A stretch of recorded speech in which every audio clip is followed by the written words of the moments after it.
So here's my Pride and Joy big eggplant bush.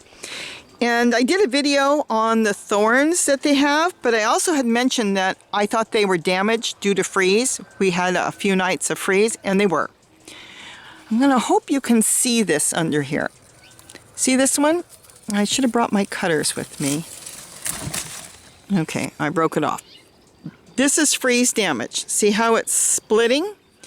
And the other way you can tell the freeze damage is see the color.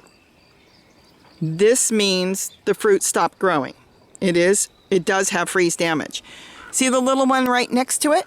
See how purple it is? And the bigger one, how purple? And under here, how purple? They're supposed to stay purple until they get ready to be, changed into seeds. Then they actually go yellow. When they're ripe, when they're totally ripe, that's the word I was looking for, sorry. When they're totally ripe, they tend to go kind of yellow. Okay, this didn't go yellow, it went pink. Now I will say, I have been picking the freeze damaged ones, and they're fine for cooking because they haven't changed into a bitterness flavor yet. But I am gonna get them all off, and I'm gonna slice them up. I'm going to bread them, dip them in egg, bread them, and cook them in the oven. But I wanted to show you, if you have, cold weather going on and something happens to a lot of them, and there are a lot of them got freezer damage. Let me move the beans over. See, here's another one. That's freeze damage. Here's another one. See, next to it is nice and purple. Well, it got stunted. Its growth is stunted. It's not going to grow anymore. It got freeze damaged, and now it's not even going to ripen for seeds. It's basically done, and it's just changing color. I do have to get them all off. There's another one. See how it went green? This particular plant is not supposed to go green. They're supposed to stay purple, and then once they start to go kind of a greenish yellow, you want to get them off long before that. Then otherwise they're bitter. So that's what happens when they get freeze damage. A lot of fruits and vegetables get freeze damage. Thank goodness with these, I've noticed there's no problem. I take them off the plant. I wash them, I slice them thin. I cover them in salt on both sides. I let them sit for 30 minutes so it pulls all the bitterness out of them for me.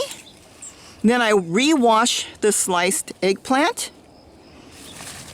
And then I just dip them in an egg solution. Oh, I've got a really good recipe. I got to actually get that up. But dip and bread them and cook them, and they're great. But I wanted to show you what happens when they get freeze damage. There's another one back there, a big one.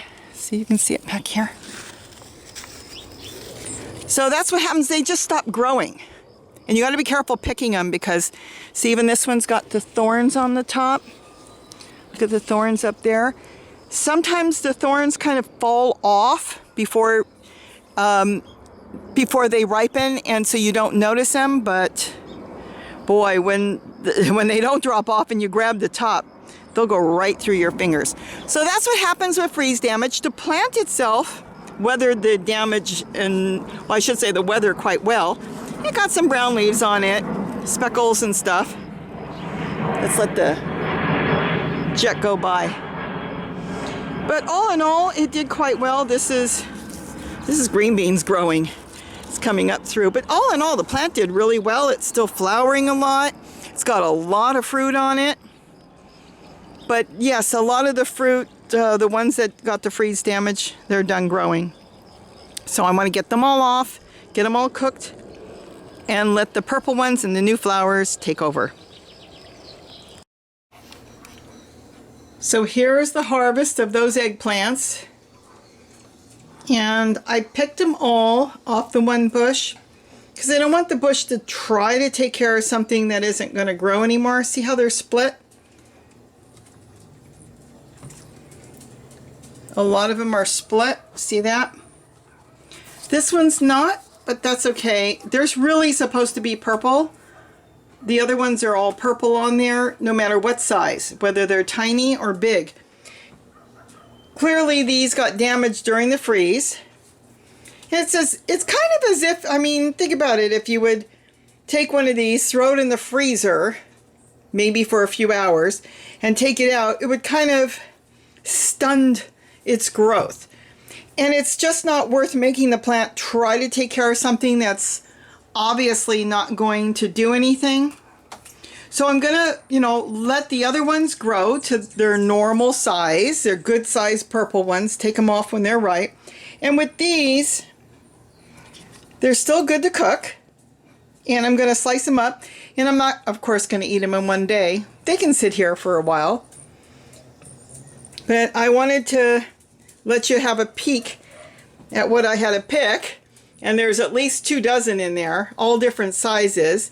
And the plant's doing great. It's already flowering. Of course, if we have another freeze, it could cause damage.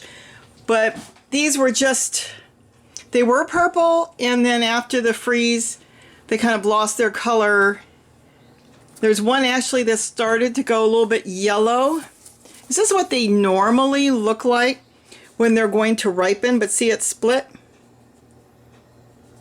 When they are ripening and you want to collect the seeds, you collect the seeds out of the ones that turn really yellow.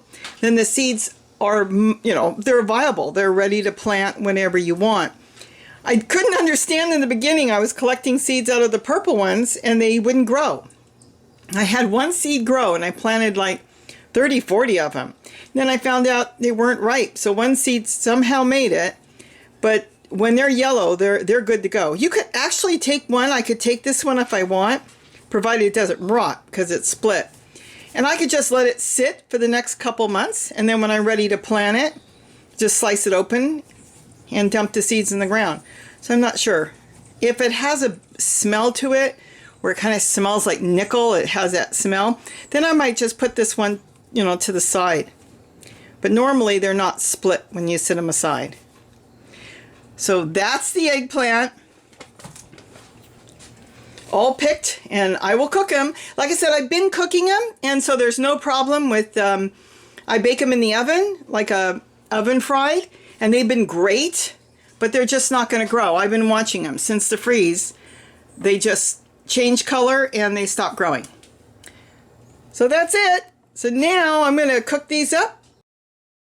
I bring the eggplants in, I wash them, and then I slice them thin. I lay them out on a cookie sheet, and when I'm all done, and you can do it any thickness you want. I like mine kind of on the thin side so they crisp up a lot. You could do it kind of on the thick side if you want.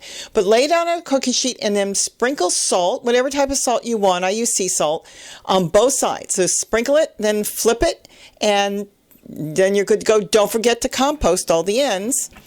Then you'll see after about 30 minutes, I let it sit, you'll see that what's happened is a lot of the water, the moisture has come out. And that's the part, for some reason, does not agree with me. Most people don't have a problem with it, but it just doesn't agree with me. But what I do is I take them off the sheet, I put them in a strainer, and then I wash them in the sink really, really good. Afterwards, I either let them drain for a little bit. Notice how they retain their color as well. I let them drain, and look at all that water that was in that cookie sheet. I do let them drain, and then I sometimes pat dry them with a nice clean cotton towel. You don't have to, or you can use paper towels. And since we're gluten-free, and you can do this with any type of flour or breading that you want. I use either a gluten-free breading, and sometimes I even use gluten-free crackers and even Cheerios.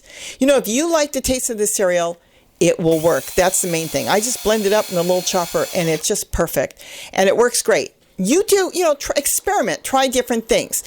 Then I make an egg solution. I add in milk. If you're vegan, you can do your own thing with almond milk or coconut milk or something else. But I do use some mayonnaise, and I do use an egg, and then I mix it up with a little bit of milk.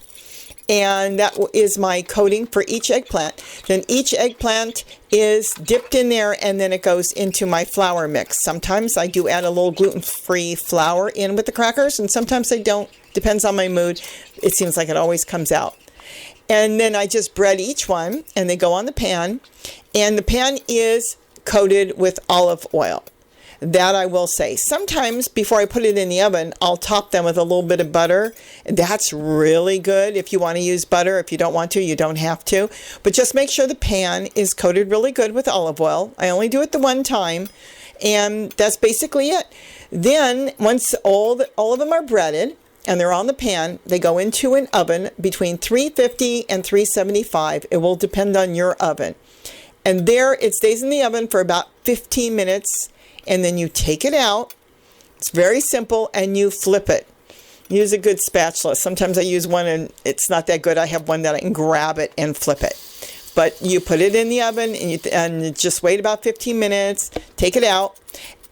If you're going thicker, it may take a little longer, but I have found about 15 minutes is good. So then you take it out and you flip it. You don't have to add any more olive oil or anything else to it. Just take it out and flip it, and then back into the oven it goes. Oh, Gary just absolutely loves them. So after that, you when it's done, check on it, and if it looks like it's done to the way you like it, if you like it crispier, leave it in a little longer, and if you like it a little softer, don't leave it in that long. But then you just take it out and let it cool. Gary usually doesn't wait. He's eating them when it's hot out of the oven. They're so good. And even though, any of the eggplants, you can purple, it doesn't matter, any eggplant. I even used eggplants that were freeze damaged on my plants, and it worked out perfect. But that's it. It's really, really simple. So 30 minutes with the salt so it pulls all the water out. And then you just in the oven 350, 15 minutes, and then 15 minutes, and you're good to go. Enjoy it. Try it. It's really good. Thanks.